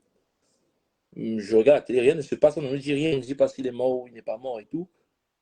Un autre pote m'appelle, il me dit, je viens de voir le feu partir, quelqu'un tomber. Je pense pas qu'il va vivre. Je dis non, dis pas ça. Il me dit non, je te dis, il est très mal tombé. Et après, on est resté, le match est fini. Moi, quand j'ai vu ses entraîneurs pleurer, il était déjà à l'hôpital. Quand j'ai vu ses entraîneurs pleurer, j'ai compris que c'était mort. Parce que mon téléphone a sonné ce jour. J'ai jamais eu des appels comme ça. Tout le monde m'a appelé. Alexandre Son, Léo Kweke, Dani, tout le monde, ils m'ont appelé. J'ai dit, les gars, moi je suis à l'hôtel, je ne peux pas vous informer. J'ai cherché les informations. Après, finalement, j'ai eu les informations des joueurs. Il y avait un joueur camerounais qui joue au Dynamo de Bucarest et Sombé. Il a joué à Sochaux. Il a joué à Sochaux, il a joué à Créteil. Donc, c'est lui qui joue au Dynamo. Ils sont là à l'hôpital. Ils m'ont appelé, ils m'ont dit voici ton gars qui est couché, il n'a aucune égratignure, mais il est décédé. Donc, Parce c'est que comme ça. je rappelle qu'à ce moment, tu vois plus. Tu vois, j'ai joué à Cluj.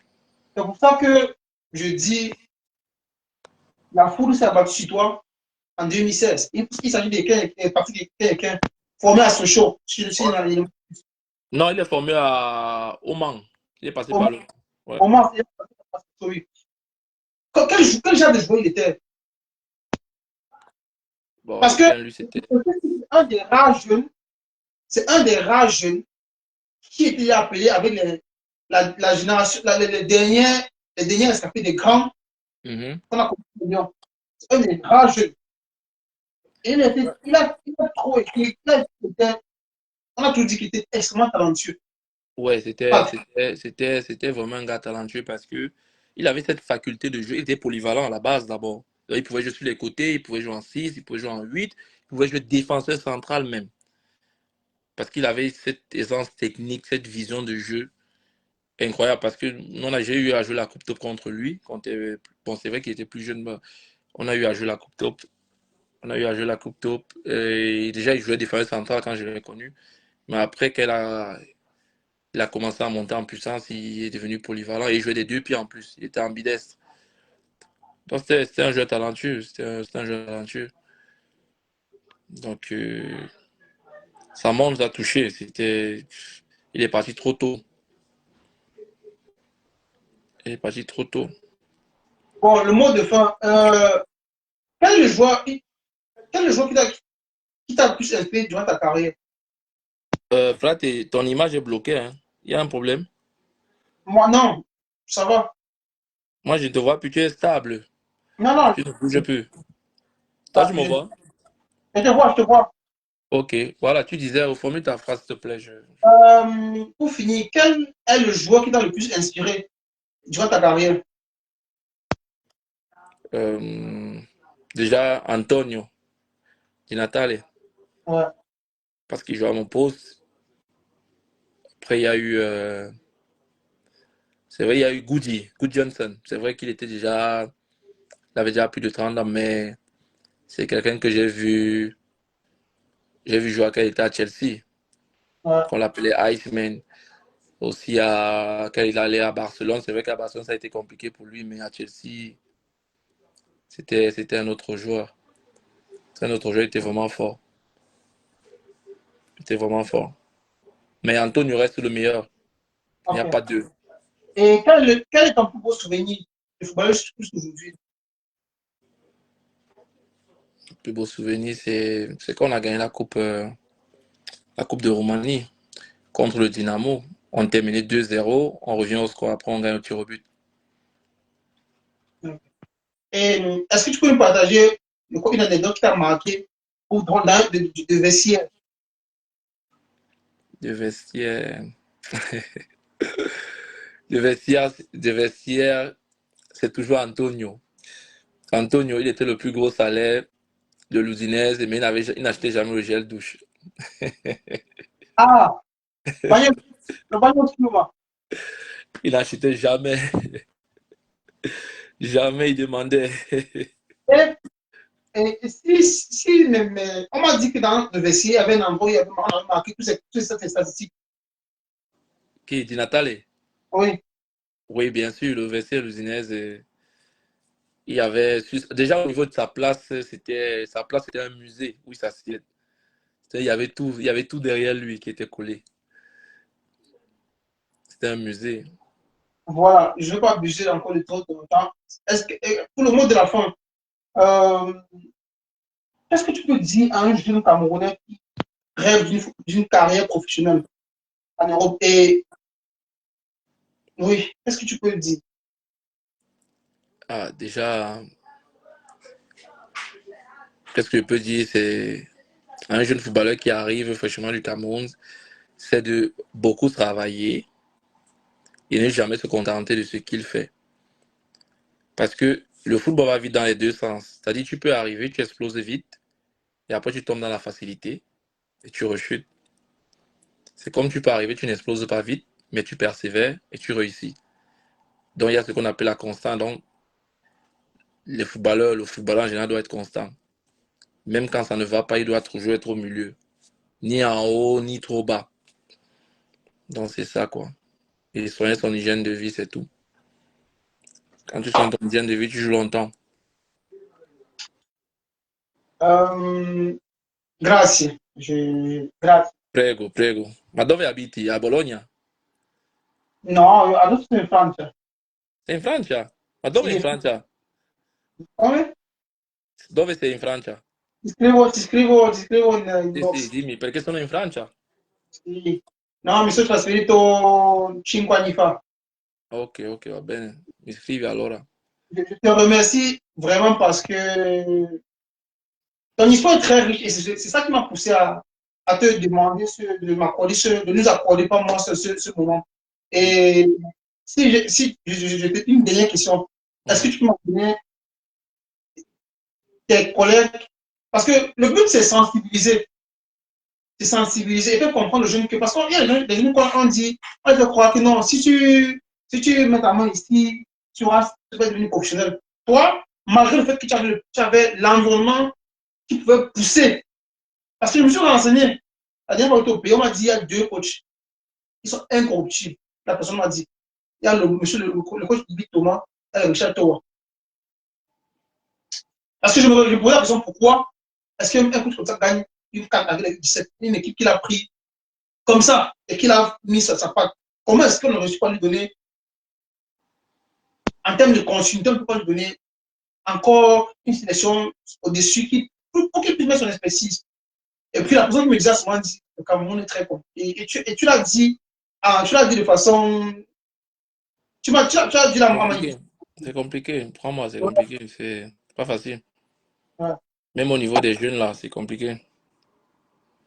ouais. Ok. Je te remercie et ci sentiamo in box. Ok. Ouais. Ciao, frate. Buona serata. Ciao. Grazie mille.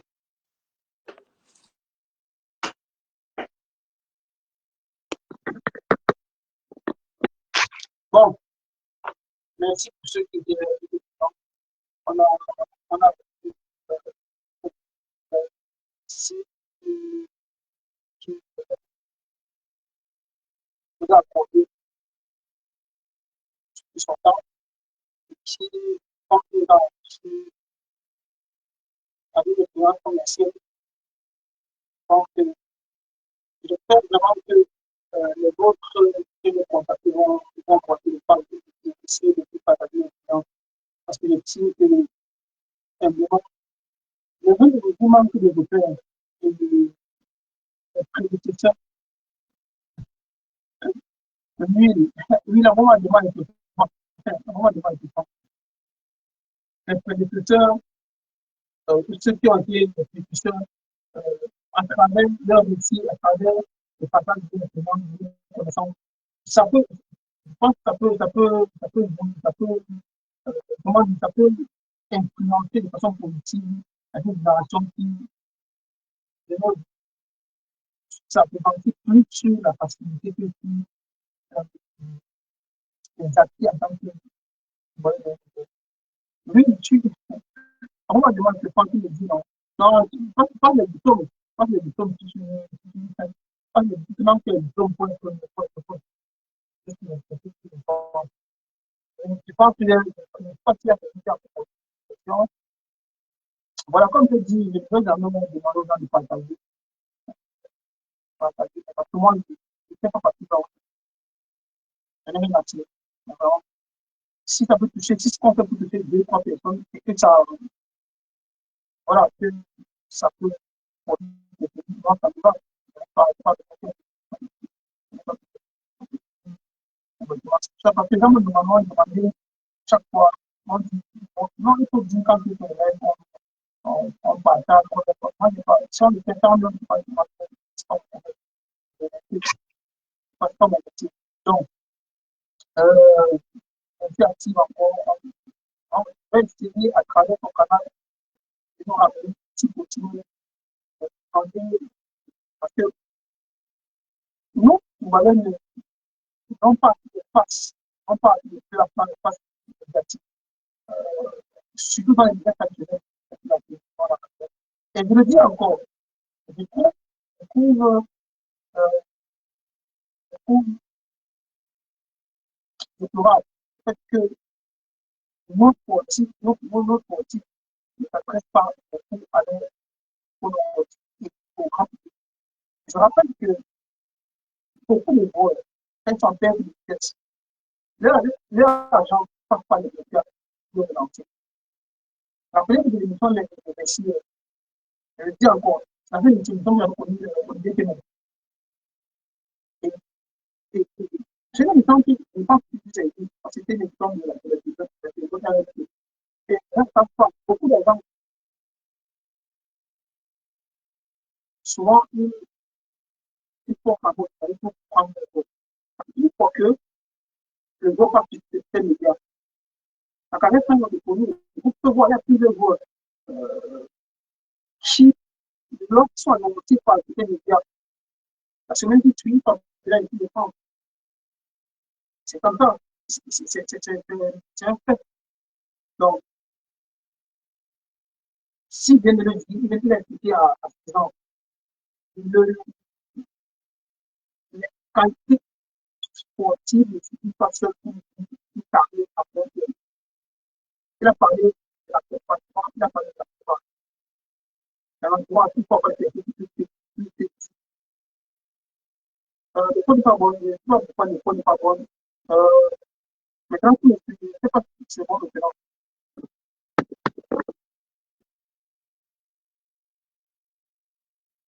Je ne sais pas si c'est maintenant. Donc, on disait tantôt,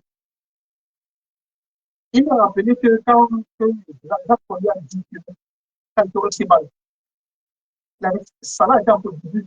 Parce que Salah ses balles. Et à ce moment, Salah était encore. Salah marchait avec. C'est pas un peu plus loin, il y a comme des gens. Il y a au moins 10 personnes.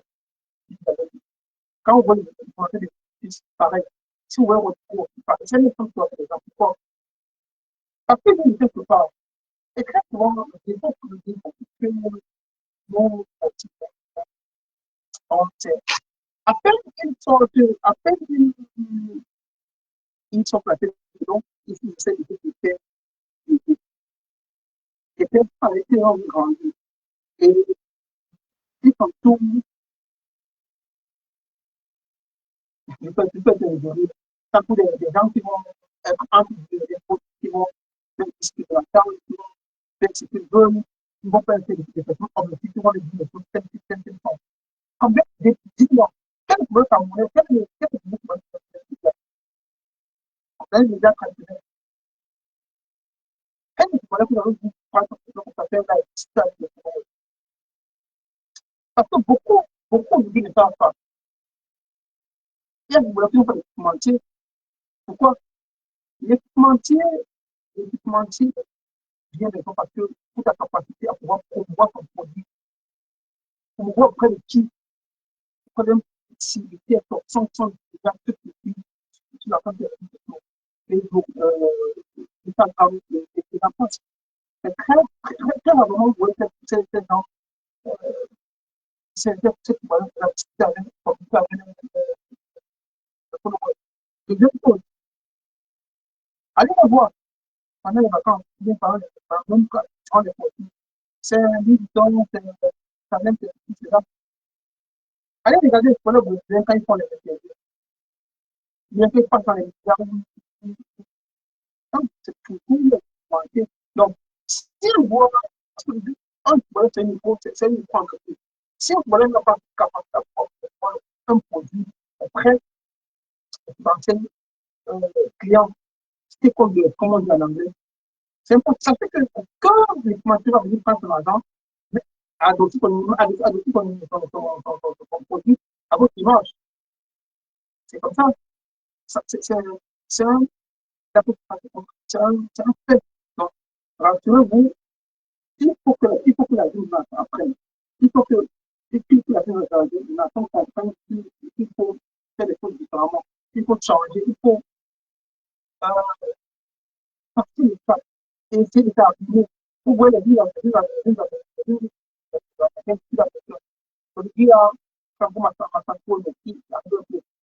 dans le Paris, tu discutes, il y a des sont les départements, donc il y a la pris la vente de Paris.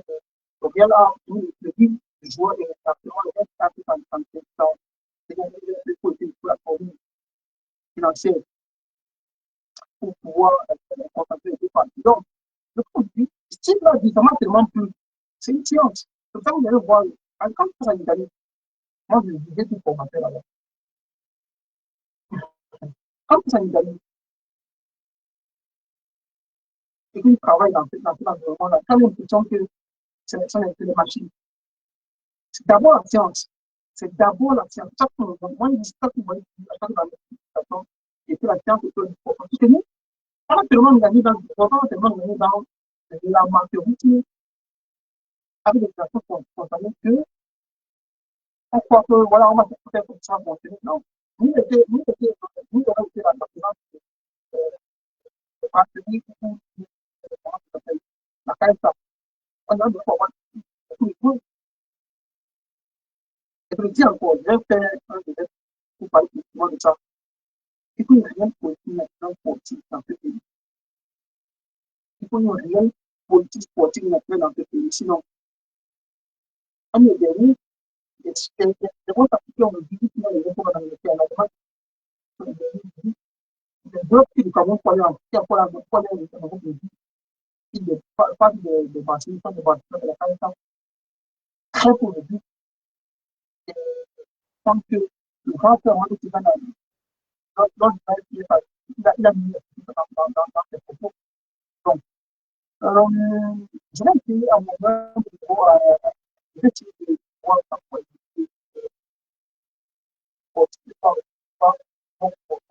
adopter à pouvoir avoir un politique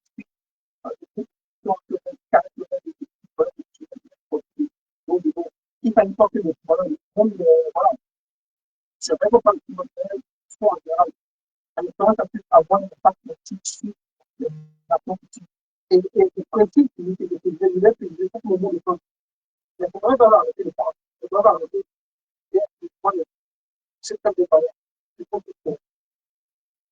c'est clair. Et je pense que c'est une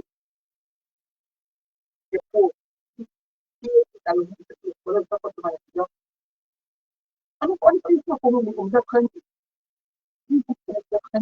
en Occident, chez les jeunes, on propose déjà des ateliers, des entraînements pour apprendre comment se dit, en comprendre comment répondre aux questions, comment combiner les questions. Quand vous prenez les étudiants qui vont être le maître, la communication en Afrique, pour moi, c'est tout. On ne peut pas le dire. Tu mets chaque fois qu'il a pris, chaque fois qu'il a même savoir sur le micro. C'est quelqu'un qui on peut pas le dire. On peut dire que mais pour moi, c'est un des derniers. C'est un des derniers, c'est un des rares qui a et je pense que ça fait partie aussi, cela fait partie aussi de la carrière qu'il a eu. Donc, il est important que nous nous rendions compte que c'est et que même la façon de contacter est un plus. Et développer encore une marque telle sportive pour pas et bien pas s'adapter un contrat à des niveaux de plus alors qu'il y a un système pas de propre pouvoir, leur produit, devant ton qui tout un programme potentiel. Et ça, sur ma culture, la qualification, là, ça s'apprend. Malheureusement, c'est très sportif, qu'est-ce qu'ils font? Ils peuvent faire dans le concert. Ils peuvent mettre dans le concert. Donc, il faut pas que ce soit être mal interprété. Je pense que je pense que on va essayer de les rencontres pareilles pour pouvoir calculer la